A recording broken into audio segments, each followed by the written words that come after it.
This photographer captured truly beautiful shots of the South throughout his life. He is truly a nonconformist who found photographing everyday things captivating, legitimized color, and had work reach record sales at auction due to its notoriety. After living a life full of self-education in the arts, refusing to overanalyze his own work, and growing up wealthy unlike so many other renowned artists, he continues to be an enigma in the world of photography to this day.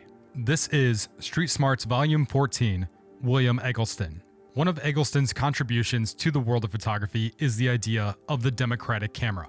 This is the mentality that anything can be a subject of significance if it is treated like one, and always taking photos that you never censor or edit. Eggleston himself has taken an estimated 1.5 million photos throughout the course of his life, and rarely, if ever, edits what he's shot. Subjects of Eggleston's work famously include tricycles and red ceilings, but also include whatever he might see living in Memphis, Tennessee, where he has taken most of his work. Furniture, fast food restaurants, average cars, gas stations, vending machines, beverages, people, and train tracks. You can see how this has influenced, most likely unknowingly, the photography that is regularly shared today on social media, of anything and everything, now that photography has become so accessible to nearly everyone on the planet. What separates Eggleston's work from much of what we see today is that the beauty of these everyday objects is found in how he captured them, the oddity that he shot like this in the first place, in a time when photography was not nearly as widespread or easy to carry out, and how collectively these photos showcase what the South looked like in the years that followed World War II, when the area developed to include more suburbs, family cars, and supermarkets.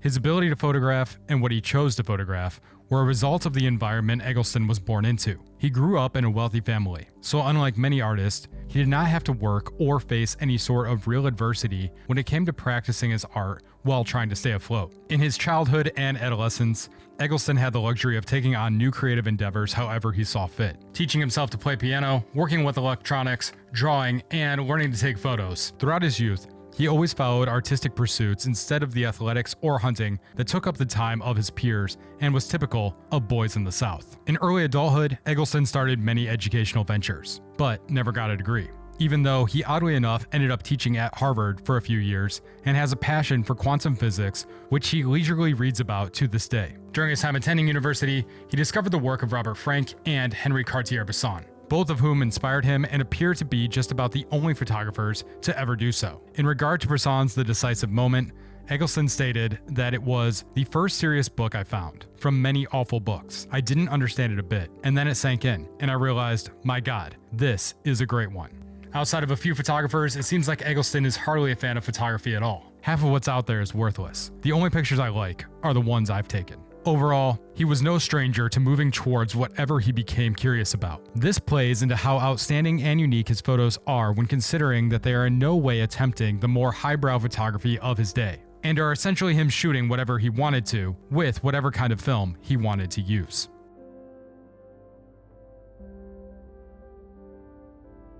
Throughout the first 8 years of his photography, Eggleston shot in black and white.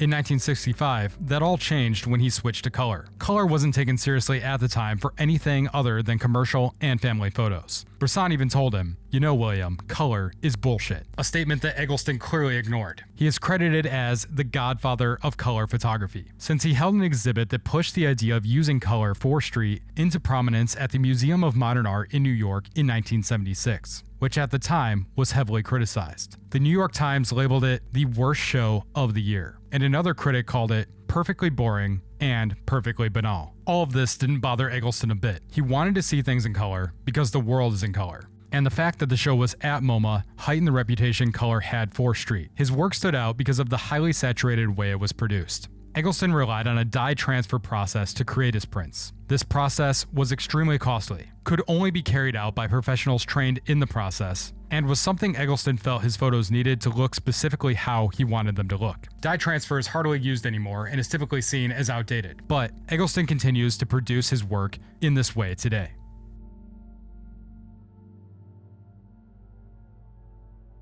Eggleston is always happy to push back on the notion that his photographs, or seemingly any photographs, have a deeper meaning that needs to be analyzed. He has stated that words and pictures are like two different animals. They don't particularly like each other, and that analysis of his work strikes him as nonsense. There's a paradox that comes from Eggleston's lack of pretentiousness about his own work that comes from his exuberant behavior, which involves always dressing well, constantly smoking, and perpetually drinking as he waxes poetically about his friendship with the late Carl Sagan and fondness for reading technical books about quantum physics. All of this comes down to the fact that Eggleston compares himself to great scientific minds like Carl Sagan, Hawking, and Einstein.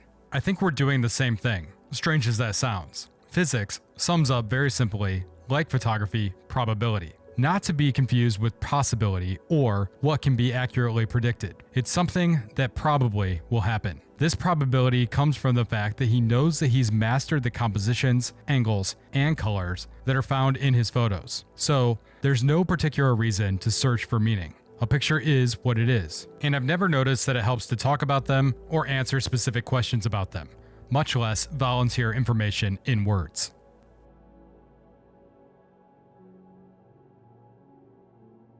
A number of projects have been conceived during Eggleston's career, which include William Eggleston's Guide, Election Eve, the Democratic Forest, Los Alamos, and the Outlands, to name a few.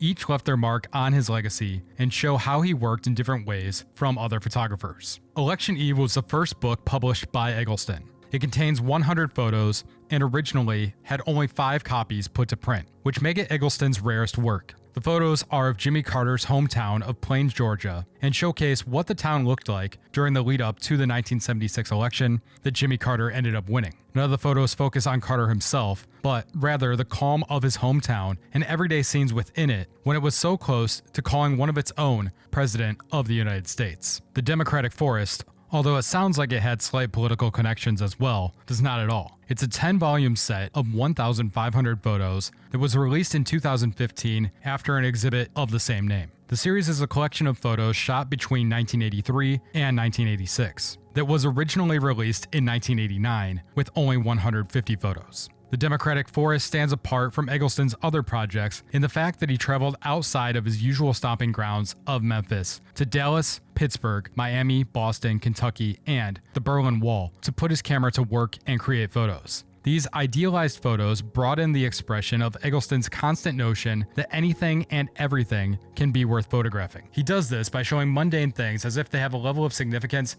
that is not normally attributed to them. In Eggleston's words, reflecting on the subjects of his photos, it is the idea that one could treat the Lincoln Memorial and an anonymous street corner with the same amount of care, and that the resulting 2 images would be equal, even though one place is a great monument and the other is a place you might like to forget. Los Alamos was a collection of photos shot throughout the southern and western United States that was created between 1965 and 1974. These photos came from road trips involving Eggleston and museum curator Walter Hopps. It is comprised of 2,000 photos and is named after the New Mexico research facility where tests were done for atomic weapons. The photos were meant to be part of a huge 20-volume set that put viewers into a state of mind that had them looking at photos the same way they looked at the everyday world. But Eggleston gave up on the project. Most of the negatives were never printed, and many ended up lost or in the possession of Hopps, only found to be in his possession after his death. More recently, Eggleston's sons worked to put these photos together into an original version that was released in 2004,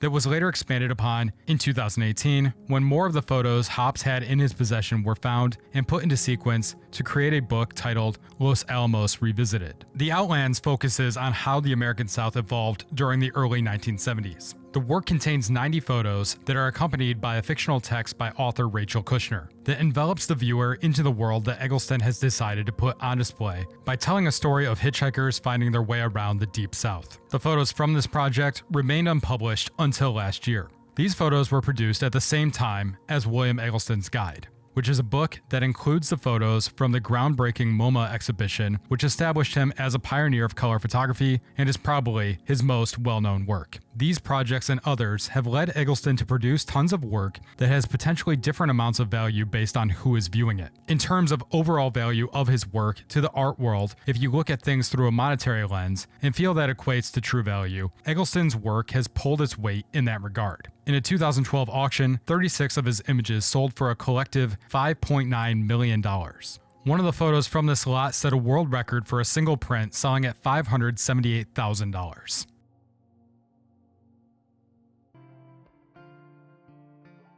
The way that Eggleston takes photos is quite unique. For one thing, he only takes a single shot for any of the compositions that he's created.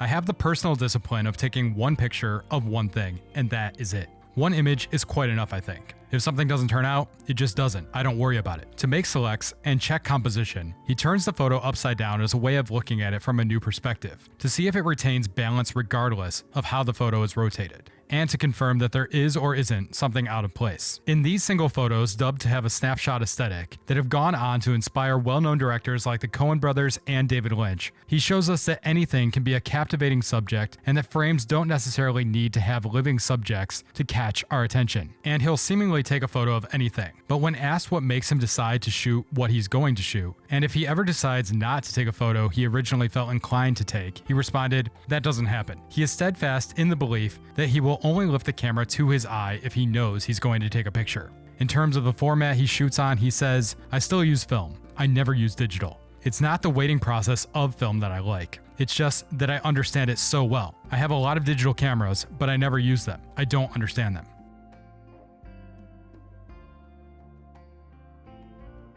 Today, Eggleston plays piano regularly, releases his own recorded renditions of Bach, continues to drink and smoke heavily, dresses to the nines, and takes photos by driving around and stopping at whatever looks interesting to him. Looking back on what he's created over the course of his career, he stated, "I'm not conscious of a body of work. It just is what it is."